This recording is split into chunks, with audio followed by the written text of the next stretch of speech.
ने क्या पूछा है, देखो E क्या है, अपनी एनर्जी है, और G क्या है, अपना ग्रेविटेशनल कांस्टेंट है। तो E बाई G का रेशियो बताओ, है ना। और ये क्वेश्चन कब पूछा गया है, नीट 2021 में ये क्वेश्चन पूछा गया है ना। सिंपली हम पहले एनर्जी का डायमेंशन निकाल लेंगे, फिर अब ग्रेविटेशनल कांस्टेंट का निकाल लेंगे। जी का डायमेंशन क्या होगा, देखो सिंपली निकाल लेते हैं। एनर्जी क्या होती है, half mv square, half mv square, ठीक है। अब हाफ तो क्या है, एक कांस्टेंट है, तो उसको तो लिखने की जरूरत नहीं है। तो m से हो जाएगा अपना मास, और v स्क्वायर वेलोसिटी का स्क्वायर, वेलोसिटी क्या होती है, लेंथ अपॉन टाइम, है ना। तो v स्क्वायर है तो लेंथ अपॉन टाइम, तो एनर्जी का डायमेंशन क्या हो जाएगा, ml2t-2।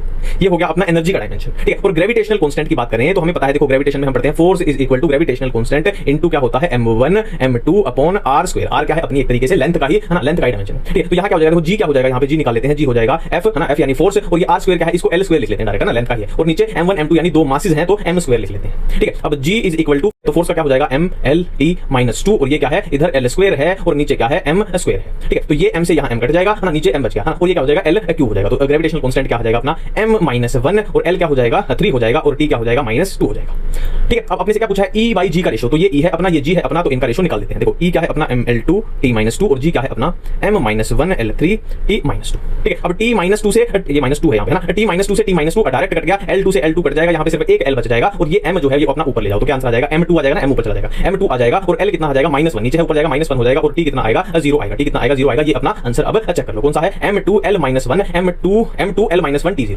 अपने नेक्स्ट क्वेश्चन पे, ये एरर का क्वेश्चन है। देखो एरर का सिंपल सा फंडा होता है, हमेशा ऐड करना है आपको, हमेशा आपको ऐड करना है ना, ये साइन हो चाहे मल्टीप्लाई हो चाहे डिवाइड हो, आपको सिर्फ ऐड करना है। तो क्वेश्चन क्या, देखो एरर दी हुई है कि a में 1% एरर है, b में 2%, c में 3%, d में 4%। तो ये क्वेश्चन बहुत ही सिंपल होते हैं, बहुत ही सिंपल होते हैं।